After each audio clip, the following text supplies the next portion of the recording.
Tidak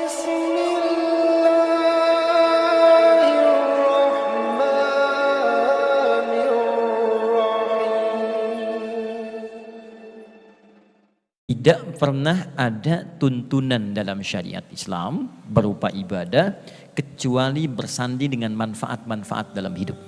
Baik itu untuk urusan dunia ataupun akhirat.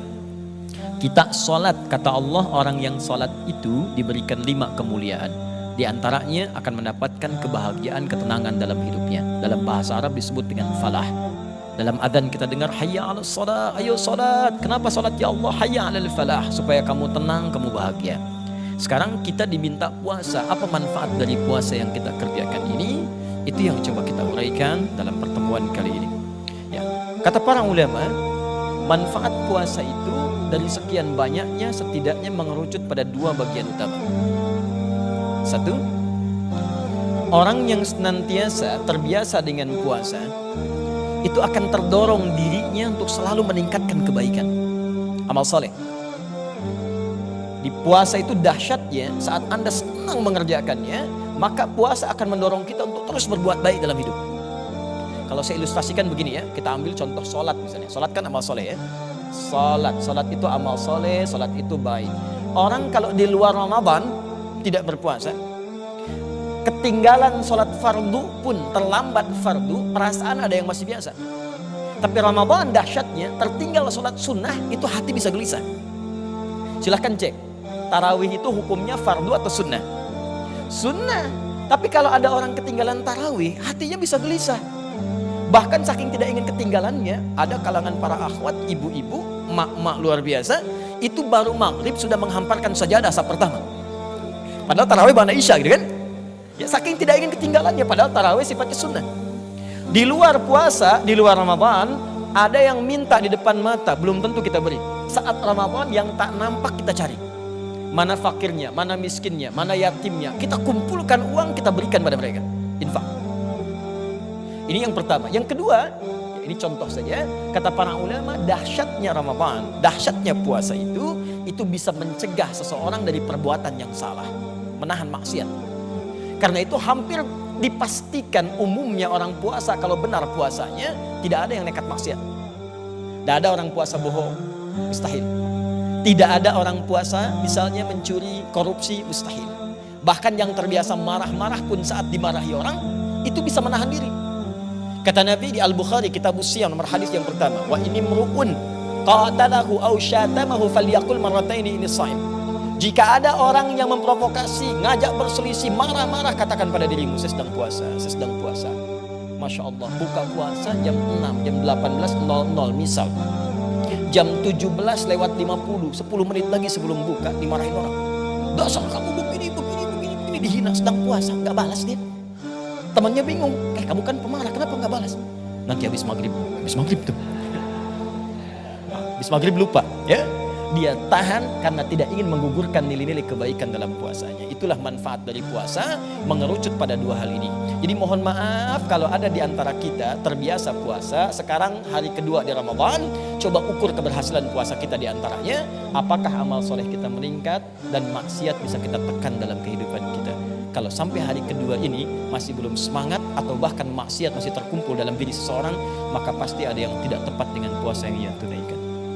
Bisa dipahami sampai sini? Baik, kalau sudah paham, barangkali kita diskusi sejenak. Kalau ada yang mau ditanyakan, saya perkenankan. Ada yang mau tanya? Baik, silakan. Saya Pak Ustadz. Ya, silakan. Assalamualaikum warahmatullahi wabarakatuh. Assalamualaikum warahmatullahi wabarakatuh.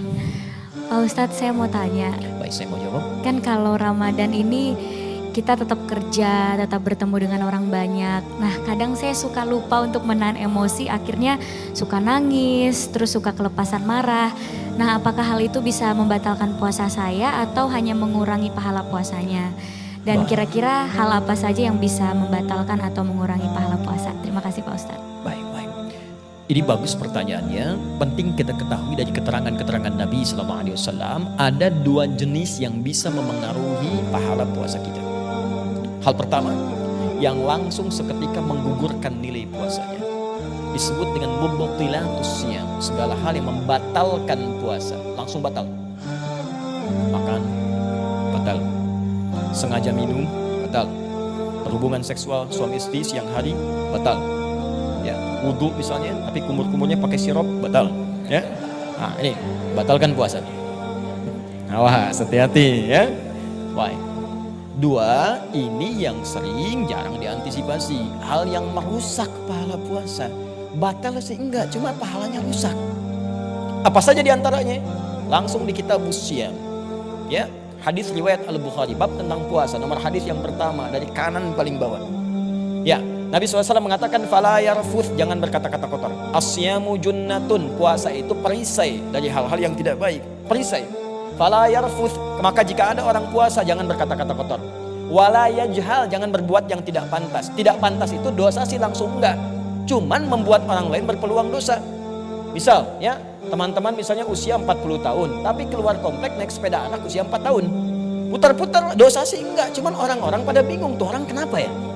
Dan berprasangka buruk pada kita. Wa ini mru'un qatalahu aw syatamahu falyakul marrataini inis shaim. Maka jika ada orang mencela, mengajak berselisih, mencela, berselisih, tuh, dusta, tidak sekaligus membatalkan puasa tapi mengurangi pahala-pahalanya. Misal, insya Allah kita puasa dapat pahala 100%. Tapi ada orang yang saat bersamaan mencela saat puasa. Cela dosanya 50%. Berselisih 50%. Dusta 100%. Tambah gosip misalnya 100 lagi. Dapatnya 100, kurangi 50 tinggal 50. Kurangi 50 habis. Kurangi 100 minus 100. Kurang 100 minus 200. Ini yang dimaksud Nabi mengatakan rubba shaimin laisa lahu min siyamihi ilal ju' wal atas. Tidak sedikit orang puasa tidak mendapatkan apapun dari puasanya kecuali lapar dan haus saja. Hadis qudsi yang lain, Allah tidak membutuhkan puasa seseorang yang memperbanyak dosa dalam puasanya. Wallahu taala a'lam bissawab.